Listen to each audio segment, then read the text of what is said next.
Coming up on Mississippi Roads, we visit some historic churches, get a sip of faith at a local coffee shop, and visit St. Mary's Basilica in Natchez. All that coming up now on Mississippi Roads. Down Mississippi Road, Mississippi Road.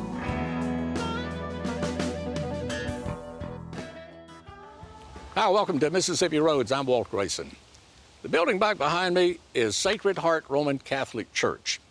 You'll find it in Grand Gulf Military Park, which is in Claiborne County near Port Gibson. It was built in the 1860s downriver in the town of Rodney and then brought here for restoration and then preservation as a historic landmark. It's on the National Register of Historic Places, along with 51 other Mississippi churches. And in this week's episode, which we are entitling Going to Church, we're going to start off in our first story doing just that. We're going to go visit some of those historic churches.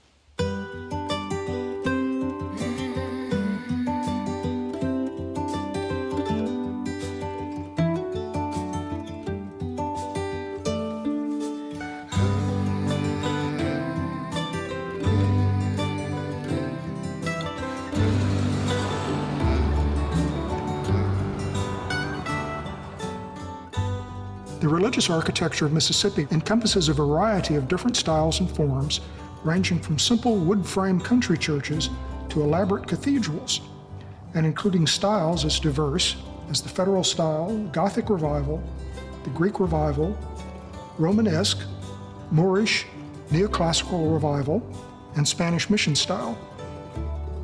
The architectural elements and themes that you find in religious architecture go back over 1,000 years, sometimes close to 2,000 years, back to ancient Rome and ancient Greece. What we have around us here right now in the Chapel of the Agriculture Museum is an American version of Gothic architecture, which dates back to medieval Europe.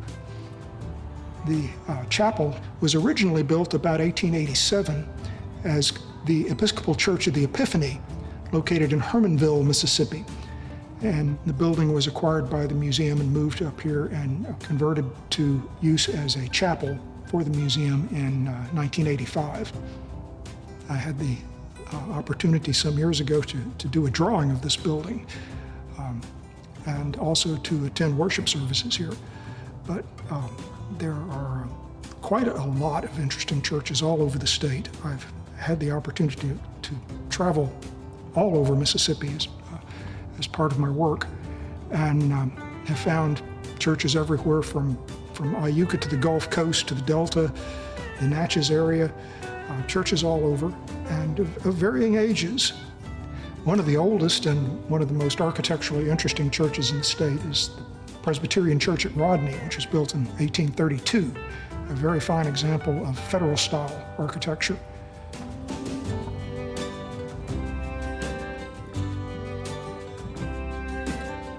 My son's family is buried there, and we actually just had a cleanup day a few weeks ago down there of the church and the cemetery. The water does a lot of damage in Rodney. The flooding in Rodney is a regular event. There are groups that go up there just to see the water rising and ride through the town in their kayaks, just take kayak tours through the town just to see where the water's rising to. The cannonball in the front, of course, is the most unique part of the church in Rodney.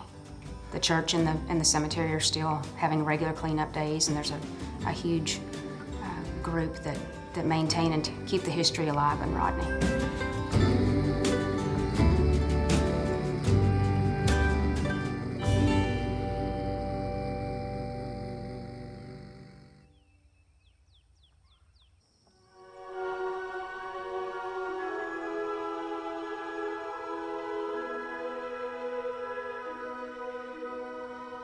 The chapel here is absolutely beautiful.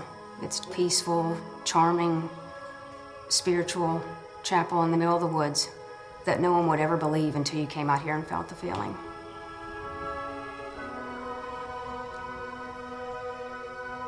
This is the St. Mary Chapel in Natchez, Mississippi, and it was built in 1837 was when the first brick was made, 1839 when it was consecrated. And it has not been deconsecrated. 1839 was when they started having services, and 1850 was when the last service took place. This is our family burial ground. The church has been passed down through generations of families. Generations are buried here, behind the chapel, under the chapel, around the chapel. There are 15 family members buried under the back half of the church.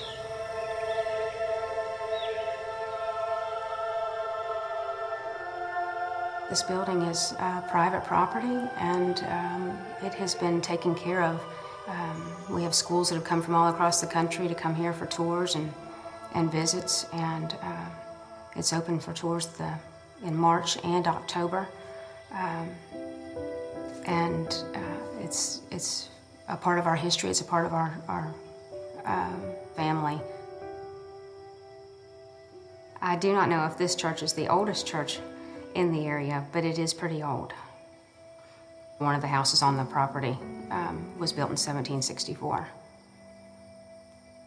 This chapel, St. Mary Chapel here, is not related to the St. Mary Basilica in downtown Natchez.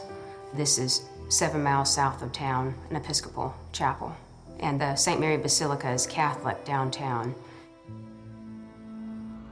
Mississippi retains a very high concentration of historic church buildings. Several of the oldest surviving church buildings in Mississippi are located in Natchez, including the First Presbyterian Church and Trinity Episcopal Church. Both of those churches originally were built in the 1820s, but both of them were remodeled in the 1830s or 40s to convert their earlier federal-style design into a Greek Revival design that was more fashionable by that later period.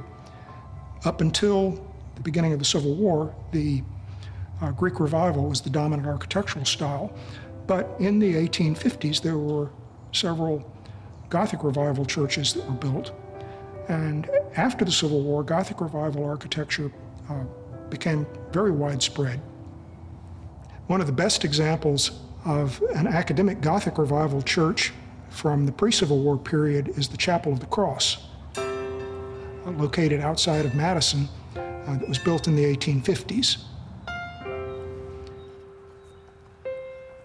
This is one of my favorite churches. I always have been naturally drawn to churches in general because of their beautiful, diverse architecture. In the area where I live in, there's so many of them, and I grew up around them. So I had a love and appreciation for the architecture itself. Mississippi has more churches per capita than any other state. There's so many of them, but two particular churches that stand out in my mind, and they were the Chapel of the Cross in Madison and Christ Episcopal Church in Churchill. And the reason why those two is because they have beautiful historic cemeteries. And I'm drawn to photograph them. I always have been. You know, when you take a photograph, you're capturing time. And you know, there's something about time goes by so quickly, doesn't it? But when we can capture it on camera, we capture it on film, there's something about that. It's like we froze time. And that's special to be able to do that. I was able to preserve some things that were destroyed by Hurricane Katrina. I was able to preserve the Episcopal Church of the Redeemer and the separate bell tower that's located in Biloxi. Also, I was able to photograph other churches that were damaged or that were destroyed by Katrina before the storm hit. Sometimes buildings can be destroyed. They can be flattened by tornadoes or destroyed in hurricanes or lost to fire. And many times the photographs that we have of the buildings are the only record that we have of what they look like. We love the building and we want it to remain here, but if there was a disaster that came through, having this building here and the feeling that comes from this building will always be here. The faith and the feeling of this building carries on past just the building. The spirit of the church is here. So church buildings then can come in any shape and any size, as we've just seen. But you know, the early Christians didn't build church buildings. They just met in one another's homes to worship. So I guess you could say the definition of a church then is wherever people get together to worship, or where they get together to meet the needs of others. And in the South, that could be pretty much anywhere, even in a coffee shop.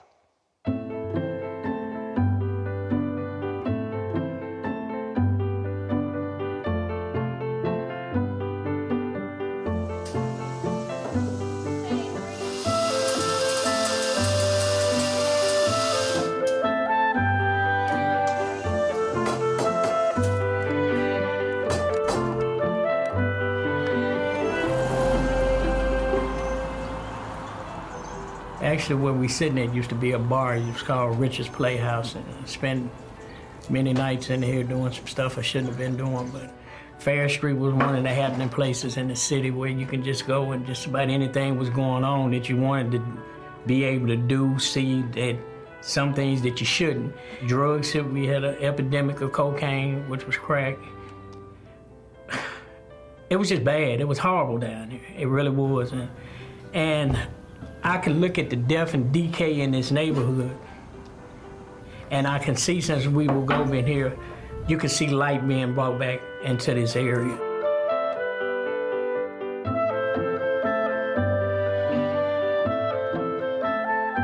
It's just a little coffee shop on Fair Street that Jesus shines really bright in and out of. It really is. It's just beautiful. It's called We Will Go Ministries because there's a super simple story, very powerful story in the book of Isaiah, chapter 6. And God asked a question, and God's question was, who will go? Who will I send? Who will say yes? Who will do this thing? And Isaiah's answer was very simple. Here, I'll do it. Now, we know the rest of the story, and Isaiah's life was really tough. It was really, really hard what he said yes to, but he did say yes to the Lord.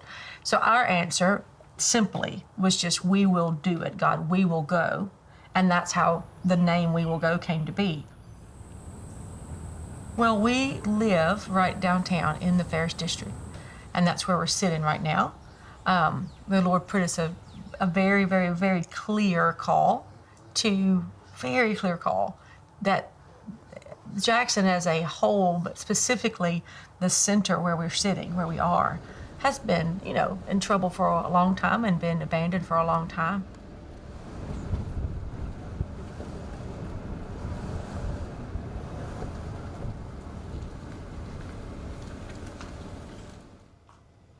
This property right here, We Will Go bought about 5 or 6 years ago. It was the YMCA. This was built in 1947. At that time, this was all completely segregated. And so this was a bar next to the YMCA. We Will Go bought it all as one big block together. Right outside the door there, what used to be the YMCA Youth Center, we bought it when we bought this, and it is actually our wood shop.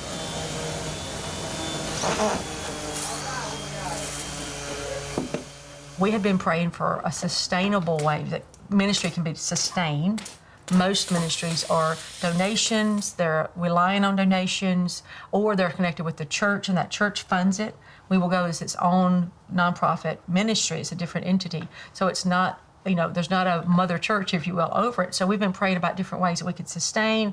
And so that is how arts started with these different things that we make, is that this is time that I get to spend with a human being that maybe they need a job, maybe it might be a part-time job, it might be just for them to earn a bus ticket, it might be that this is their first job ever, and I can serve as a reference. And so we just started, this is just wood that we took out of a house, and we turn it into something beautiful. So when you're working with somebody that's hopeless and you're taking pieces of an old house that's condemned, it's super easy to explain to them, this is me and you. And instead of God burning us like he should put us in a fire, he doesn't. He takes it, puts it into something beautiful, just like you. And he turns it into something not only that's gorgeous, but when somebody buys it, it actually helps pay your salary, helps keeps the lights on. And you watch God transform through that.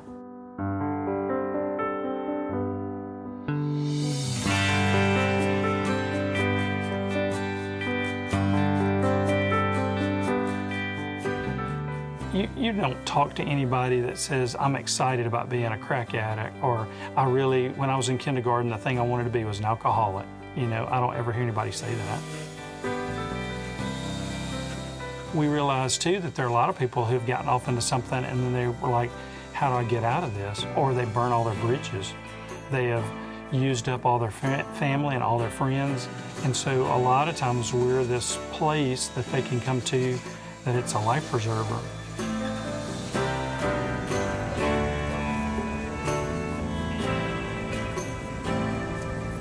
And we were in here one day praying. It was raining inside, the roof leaked. And Dave and I were just in here praying. There's nothing in here. And we were in here praying, and David said, God wants us to have a coffee shop. I said, I know, like a real business. And he said, we don't know how to do that. I said, I know. Isn't that awesome? We had no idea what we were doing. And then God started sending us baristas. Started sending us people that love coffee, super passionate about coffee. They know how to run the fancy machines. And they were like, man, I really want to serve missionaries that had experience in coffee. Beautiful. And so one of the things the Lord said to us, because everybody said, you can't have that on Farish, they're going to break the windows, you're going to get, all that stuff. So what the Lord spoke to us is, you may be one of the first businesses to come back to Farish, but you're not going to be the last. You're not going to be the last. Somebody has to do it. And so for us, having the SIP as part of all this, it's an outreach where there's people in here every day that we get to love. We get to our neighbors every day. They have a place. They have a place where someone knows their name and they know that they're loved. And they know those people care about my day. Those people care about me. And not only that, but then all the other people that it affects, that a lot of people had given up on Jackson. A lot of people had just said, it's too far gone. So we're also watching so many people that their hope is restored again. The coffee shop and just the whole We Will Go, it gives people it gives them hope. That even if you're in your darkest moment, still turn to the Lord. And he will make a way up out of any situation. So it's this beautiful hub, if you will, or beautiful way that the Lord is sharing the gospel in so many ways. And you watch people go, are y'all crazy? No, we're not crazy, we're just Christians. Can you do this? Yes. Can you have a Christian coffee shop? You can. Does it work? Yes. Is it sustainable? Yes. So it's a practical way that we give someone a real job. The baristas get paid, they're not here for free. So that it's a real job for real people. And then it's a practical way that we get to spend time with people doing something tangible. That's what this ministry means to me. It means that I've got somebody that's a tangible Jesus with skin on that I can trust. And that's what it's about to me.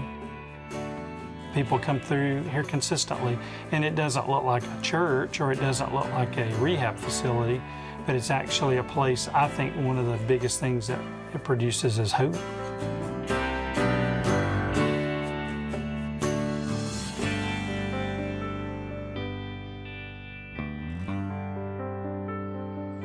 Our prayer is that more and more and more people will move back into Jackson. The Lord spoke to us years ago and said to pray for 1,000 corners of light in Jackson. And you think about Jackson, Mississippi, when 1,000 different corners look like this one, lovely born-again believers that love Christ, that live in it, love their neighbors, love the kids, love the mamas, love the families, and are sharing the gospel in a practical way, it'll change the whole city. It'll change the whole city.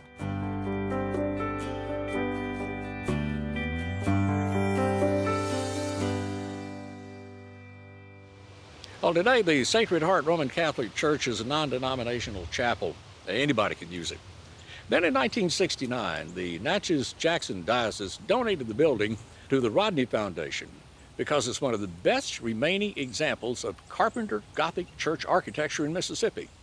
Now, in our last story, we visit another church known for its Gothic architecture, and a lot more.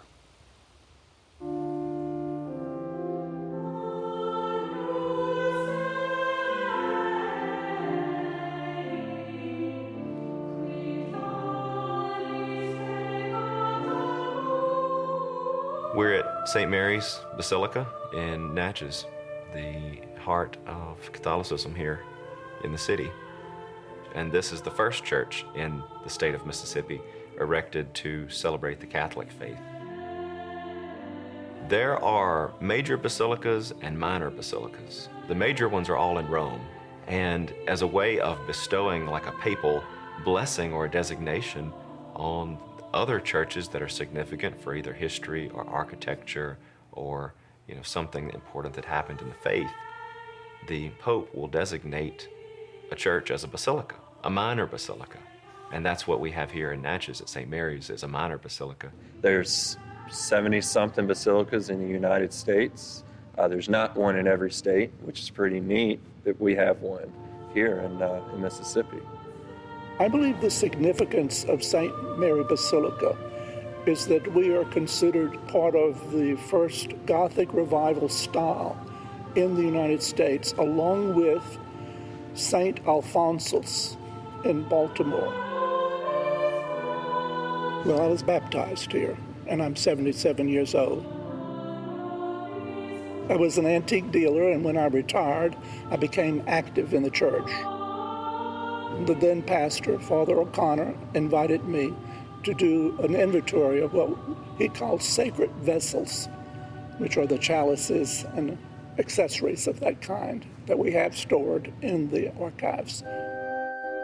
About 25 years ago, the pastor at the time, he developed an archives committee, and they meet regularly, and they've really cataloged so much papers, correspondence, articles of faith from different time periods, from different generations, stuff that belonged to our bishops, their chairs, their chalices, their clothes sometimes, different things, that are important for us here.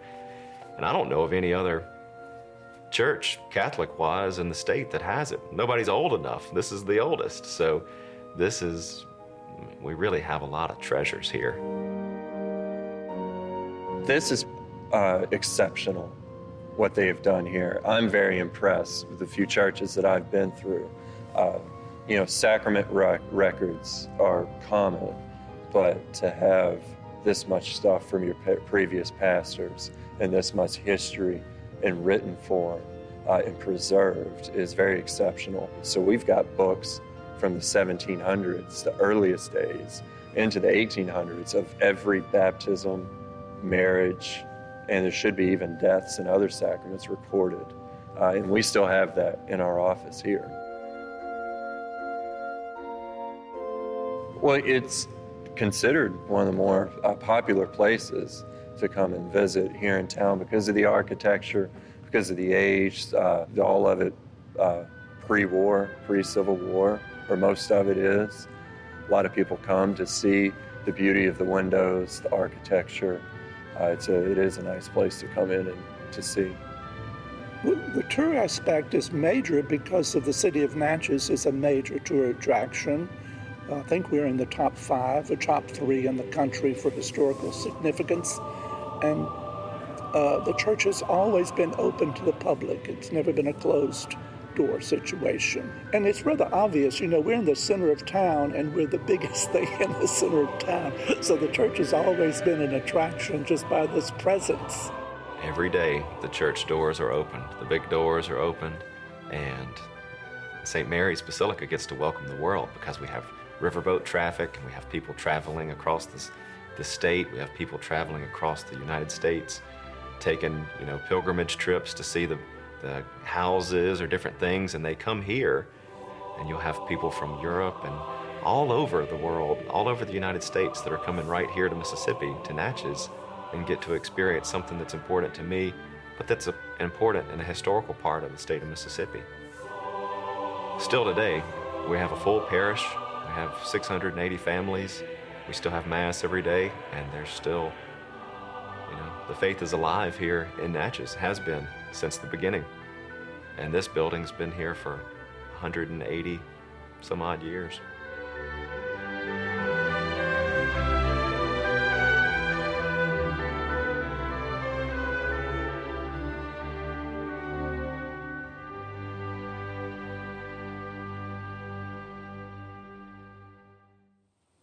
Well, that's it for this week's show and our visit to churches around Mississippi. If you'd like information about anything you've seen, contact us at mpbonline.org/Mississippi Roads.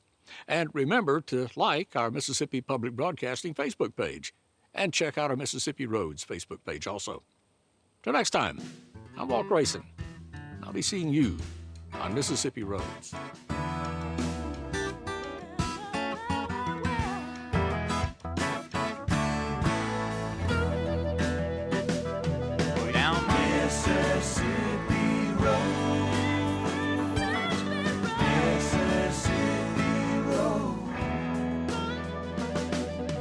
Mississippi Roads is made possible in part by the generous support of viewers like you. Thank you.